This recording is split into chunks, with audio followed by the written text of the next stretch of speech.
നമസ്കാരം. മരാളികയുടെ മലയാള പാഠത്തിലേക്ക് എല്ലാവർക്കും സ്വാഗതം. ഈ അധ്യായത്തിൽ നമുക്ക് മലയാളത്തിലെ കൂട്ടക്ഷരങ്ങളെക്കുറിച്ച് പഠിക്കാം. എന്താണ് കൂട്ടക്ഷരം? കൂട്ടക്ഷരം എന്നതുകൊണ്ട് എന്താണ് അർത്ഥമാക്കുന്നത്? കൂട്ടക്ഷരം എന്നത് ഒരു സംയുക്ത അക്ഷരമാണ്. മലയാളത്തിലെ കൂട്ടക്ഷരങ്ങളിൽ ഒന്നോ അതിലധികമോ അക്ഷരങ്ങൾ അടങ്ങിയിട്ടുണ്ടാകാം. അതിനാൽ കൂട്ടക്ഷരം എന്നതുകൊണ്ട് ഒന്നോ അതിലധികമോ അക്ഷരങ്ങളുടെ സംയോജനം കൊണ്ടുണ്ടാകുന്ന അല്ലെങ്കിൽ ഒന്നോ അതിലധികമോ അക്ഷരങ്ങൾ ചേർന്നുണ്ടാകുന്ന പുതിയ അക്ഷരം എന്ന് മനസ്സിലാക്കണം. മലയാളത്തിൽ ഒന്നോ അതിലധികമോ വ്യഞ്ജനാക്ഷരങ്ങൾ ചേർന്നുണ്ടാകുന്ന പുതിയ സംയുക്ത അക്ഷരത്തെയാണ് കൂട്ടക്ഷരം എന്ന് പറയുന്നത്. വ്യഞ്ജനാക്ഷരങ്ങളുടെ സംയുക്ത അക്ഷരം മാത്രമാണ് കൂട്ടക്ഷരമായി കണക്കാക്കപ്പെടുന്നത്. അതിനാൽ മലയാളത്തിൽ കൂട്ടക്ഷരങ്ങൾ എന്നത് സംയുക്ത വ്യഞ്ജനാക്ഷരങ്ങൾ എന്നും മനസ്സിലാക്കാം. ഉദാഹരണത്തിന് ക, ത എന്നീ വ്യഞ്ജനാക്ഷരങ്ങളുടെ കൂട്ടക്ഷരം ത. വാക്കുകളുടെ ഉദാഹരണങ്ങൾ ഭക്തി, ശക്തി. രണ്ടാമത്തെ കൂട്ടക്ഷരം ക, രണ്ട് ക. ക എന്ന അക്ഷരത്തിന്റെ ക എന്ന വ്യഞ്ജനാക്ഷരത്തിന്റെ കൂട്ടക്ഷരം ക. വാക്കുകളുടെ ഉദാഹരണം കാക്ക, വാക്ക്. മൂന്നാമത്തെ കൂട്ടക്ഷരം ക്ഷ്യ. മൂന്ന് വ്യഞ്ജനാക്ഷരങ്ങൾ കൂടി ഉണ്ടാക്കുന്ന കൂട്ടക്ഷരമാണത്.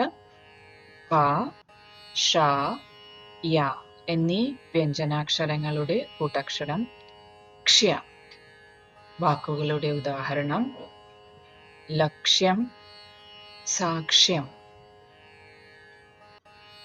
മലയാളത്തിൽ ഒരു സ്വരാക്ഷരവും ഒരു വ്യഞ്ജനാക്ഷരവും ചേർന്നുണ്ടാകുന്നതിനെ കൂട്ടക്ഷരമായി കണക്കാക്കാറില്ല. ഉദാഹരണത്തിന് ക എന്ന വ്യഞ്ജനാക്ഷരവും ആ എന്ന സ്വരാക്ഷരവും ചേർന്നുണ്ടാകുന്ന ക എന്ന അക്ഷരം കൂട്ടക്ഷരമല്ല. അതുപോലെ തന്നെ ച എന്ന വ്യഞ്ജനാക്ഷരം എ എന്ന സ്വരാക്ഷരം ചേർന്നുണ്ടാകുന്ന ചേ, അതുപോലെ തന്നെ ന എന്ന വ്യഞ്ജനാക്ഷരം ഋ എന്ന സ്വരാക്ഷരം രണ്ടും ചേർന്നുണ്ടാകുന്ന നൃ, ത, ഈ, തീ, പ, ഐ, പൈ. ഇങ്ങനെ ഒരു വ്യഞ്ജനാക്ഷരവും ഒരു സ്വരാക്ഷരവും ചേർന്നുണ്ടാകുന്ന അക്ഷരങ്ങളെ കൂട്ടക്ഷരങ്ങൾ എന്ന് മലയാളത്തിൽ കണക്കാക്കാറില്ല. മലയാളത്തിലെ സ്വരാക്ഷരങ്ങളിൽ ഹ്രസ്വാക്ഷരം, ദീർഘാക്ഷരം എന്നിങ്ങനെയുള്ള വിഭജനമാണ്, തരംതിരിവാണ് കാണുന്നത്. ഉദാഹരണത്തിന് ആ, ആ. ആ എന്നത് ഒരു മാത്ര ഹ്രസ്വാക്ഷരം. ആ എന്നത് ദീർഘാക്ഷരം, രണ്ട് മാത്ര. ഇങ്ങനെ ഹ്രസ്വം, ദീർഘം എന്നിങ്ങനെയാണ് സ്വരാക്ഷരങ്ങളിലെ തരംതിരിവുള്ളത്. എന്നാൽ വ്യഞ്ജനാക്ഷരങ്ങളിൽ ഒരേ അക്ഷരം ആവർത്തിക്കുന്നത് കൂട്ടക്ഷരമായി മാറുന്നു. ഉദാഹരണത്തിന് ക എന്ന വ്യഞ്ജനാക്ഷരം ആവർത്തിച്ചാൽ ക എന്ന കൂട്ടക്ഷരമാണ് ഉണ്ടാകുന്നത്. ശ്രീപദ് ദാമോദർ സാത്വലേക്കർ ഇദ്ദേഹം എഴുതിയ സംസ്കൃത സ്വയം ശിക്ഷക് എന്ന പുസ്തകത്തിൽ സംസ്കൃത അക്ഷരമാലയിലെ സ്വരാക്ഷരങ്ങളെ ശുദ്ധസ്വരം, സംയുക്ത സ്വരം എന്നിങ്ങനെ രണ്ടായി വിഭജിച്ച് കാണുന്നു. സംസ്കൃത അക്ഷരമാലയിലെ ഈ വിഭജനം സൂചിപ്പിച്ചു എന്നേ ഉള്ളൂ. സംസ്കൃത അക്ഷരമാലയിൽ ഇങ്ങനെ ഒരു വിഭജനം ഉണ്ട് എന്ന് സൂചിപ്പിച്ചു എന്നേ ഉള്ളൂ. മലയാളത്തിൽ 2 തരത്തിലാണ് കൂട്ടക്ഷരങ്ങൾ ഉണ്ടാകുന്നത്. ഒരേ വ്യഞ്ജനാക്ഷരം ആവർത്തിച്ച് ഉണ്ടാകുന്ന കൂട്ടക്ഷരമാണ് അതിൽ ഒന്നാമത്തേത്. ഉദാഹരണങ്ങൾ താഴെ കൊടുത്തിരിക്കുന്നു. ക, ങ, ച, ഞ, ട, ണ, ത, ന, പ, മ, യ, ല, വ, ശ, ള, റ എന്നീ അക്ഷരങ്ങളുടെയെല്ലാം ആവർത്തിച്ച് ഉണ്ടാകുന്ന, അതായത് ഈ വ്യഞ്ജനാക്ഷരങ്ങളെല്ലാം ആവർത്തിച്ച് വരുന്ന കൂട്ടക്ഷരങ്ങൾ മലയാളത്തിൽ സാധാരണമാണ്. ഈ അക്ഷരങ്ങൾ എഴുതിയിരിക്കുന്നത് ശ്രദ്ധിക്കൂ.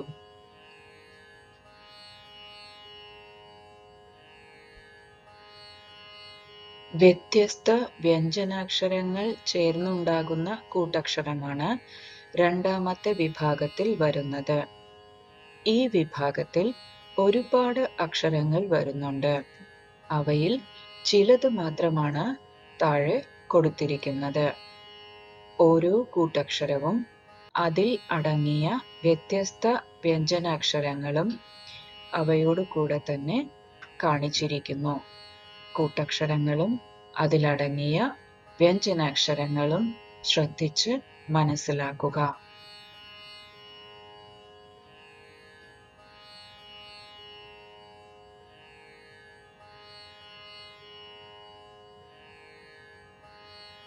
ഒരു കൂട്ടക്ഷരം എഴുതുമ്പോൾ ചില പ്രത്യേക രീതിയിൽ അതിലെ വിവിധ അക്ഷരങ്ങൾ, വ്യത്യസ്ത അക്ഷരങ്ങൾ യോജിപ്പിച്ച് ചേർത്തി എഴുതുന്നു. അതുപോലെ തന്നെ ഒരു കൂട്ടക്ഷരം ഉച്ചരിക്കുമ്പോൾ അതിലെ വ്യത്യസ്ത അക്ഷരങ്ങൾ ചേർത്തി തന്നെ ഉച്ചരിക്കണം. അതായത് അക്ഷരങ്ങളുടെ ശബ്ദങ്ങളും ചേർത്തി തന്നെ പറയണം. ഇനി നമുക്ക് കൂട്ടക്ഷരങ്ങൾ എങ്ങനെയെല്ലാം എഴുതാമെന്ന് മനസ്സിലാക്കാം. ചില കൂട്ടക്ഷരങ്ങളിലെ അക്ഷരങ്ങൾ ഇടയിൽ വിടവൊന്നുമില്ലാതെ ചേർത്തി എഴുതുന്നു. എന്നാൽ ആ കൂട്ടക്ഷരങ്ങളിൽ അടങ്ങിയിരിക്കുന്ന വ്യത്യസ്ത അക്ഷരങ്ങൾ നമുക്ക് കാണാൻ സാധിക്കും. ശ്രദ്ധിച്ചാൽ മനസ്സിലാക്കാൻ പറ്റും അതിൽ ആ കൂട്ടക്ഷരത്തിൽ അടങ്ങിയിരിക്കുന്ന അക്ഷരങ്ങൾ ഏതെല്ലാമാണെന്ന്. ചിത്രത്തിൽ കാണുന്ന കൂട്ടക്ഷരങ്ങളും അതിലെ വ്യത്യസ്ത അക്ഷരങ്ങളും അതിലടങ്ങിയിരിക്കുന്ന വ്യത്യസ്ത അക്ഷരങ്ങളും ശ്രദ്ധിച്ച് കാണുക. ചില കൂട്ടക്ഷരങ്ങളിലെ അക്ഷരങ്ങൾ ഒന്നിന് താഴെ മറ്റൊന്നായി എഴുതുന്നു. ചിത്രത്തിൽ കാണിച്ചിരിക്കുന്ന കൂട്ടക്ഷരങ്ങൾ ശ്രദ്ധിക്കുക. ചിത്രത്തിൽ കാണിച്ചിരിക്കുന്ന കൂട്ടക്ഷരങ്ങൾ ണ, പ, ശ, റ, സ എന്നീ അക്ഷരങ്ങളുടെ കൂട്ടക്ഷരങ്ങളാണ്. എന്നീ അക്ഷരങ്ങൾ ആവർത്തിച്ച് ഉണ്ടാകുന്ന കൂട്ടക്ഷരങ്ങളാണ്.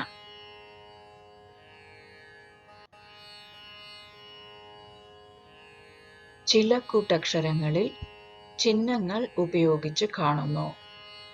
ചിഹ്നങ്ങളും പലതരത്തിലുണ്ട്. ചിത്രത്തിൽ കാണുന്ന ച, യ, ബ, വ എന്നീ അക്ഷരങ്ങൾ ആവർത്തിച്ച് ഉണ്ടാകുന്ന കൂട്ടക്ഷരങ്ങളുടെ രൂപം ശ്രദ്ധിക്കുക. ഈ കൂട്ടക്ഷരങ്ങളിലെല്ലാം താഴെ ഒരു ത്രികോണ ചിഹ്നം കാണുന്നത് ശ്രദ്ധിക്കുക.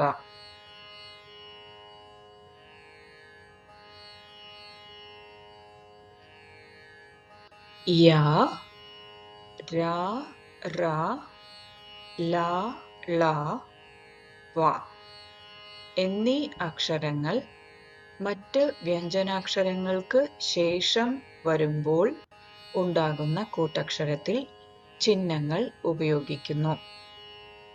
യ, ര, റ, ല, ള, വ എന്നീ അക്ഷരങ്ങൾ മറ്റ് വ്യഞ്ജനാക്ഷരങ്ങൾക്ക് ശേഷം വരുമ്പോഴാണ് ചിഹ്നങ്ങൾ ഉപയോഗിക്കുന്നത്.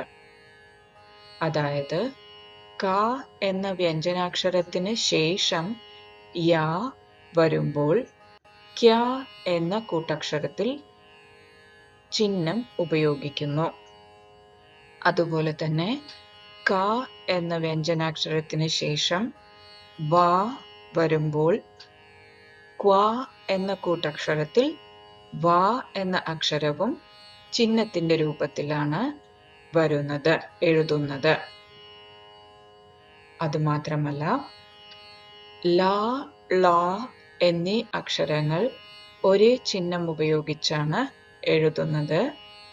അതുപോലെ തന്നെ ര, റ ഈ രണ്ട് അക്ഷരങ്ങൾക്കും ഒരേ ചിഹ്നമാണ് ഉപയോഗിക്കുന്നത്. ഈ അക്ഷരങ്ങളുടെ കൂട്ടക്ഷരം എഴുതിയിരിക്കുന്ന രൂപം ശ്രദ്ധിക്കുക.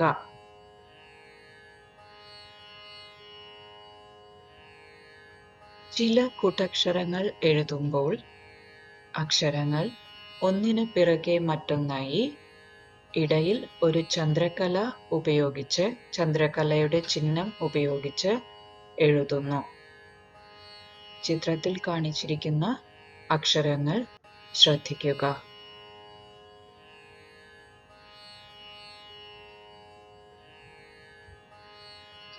ഇനി നമുക്ക് കൂട്ടക്ഷരങ്ങളുടെ ഉച്ചാരണം എങ്ങനെയെന്ന് മനസ്സിലാക്കാം.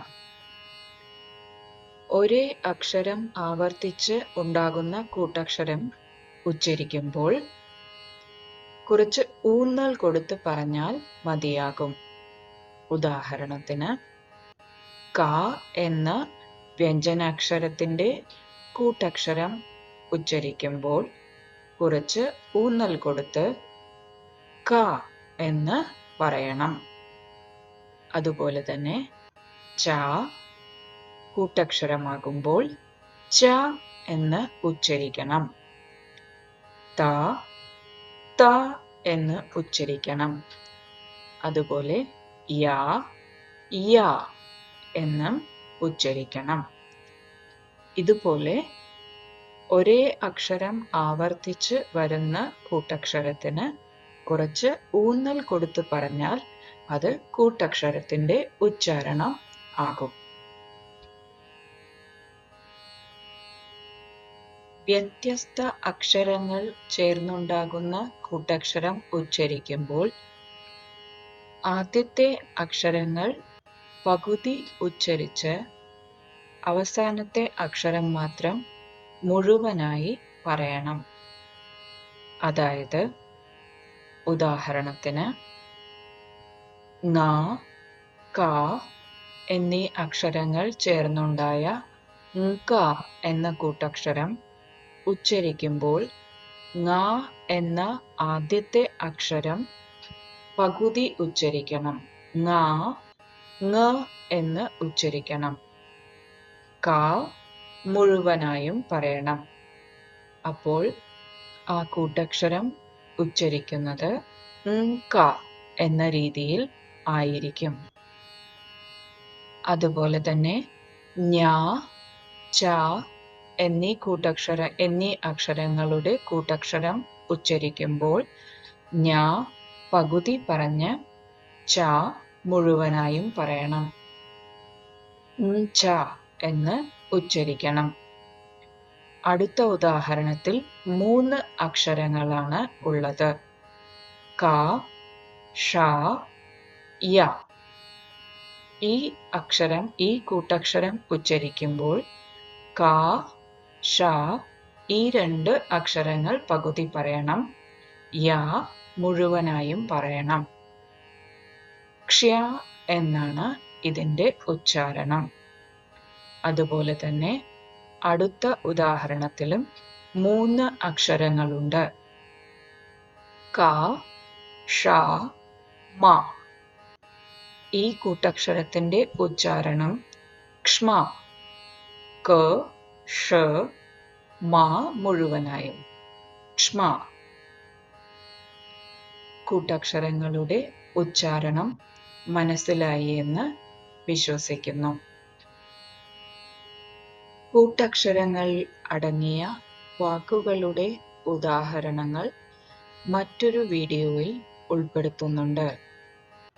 കേട്ടു പരിശീലിക്കാനും വായിച്ചു പരിശീലിക്കാനും അത് സഹായകമാകുമെന്ന് പ്രതീക്ഷിക്കുന്നു. ഈ വീഡിയോ മലയാളം പഠിക്കാനായി സഹായകമാകുമെന്ന് പ്രതീക്ഷിക്കുന്നു. മലയാളം കൂട്ടക്ഷരങ്ങളെക്കുറിച്ച് എല്ലാവർക്കും വ്യക്തമായി മനസ്സിലായിട്ടുണ്ടാകുമെന്നും പ്രതീക്ഷിക്കുന്നു.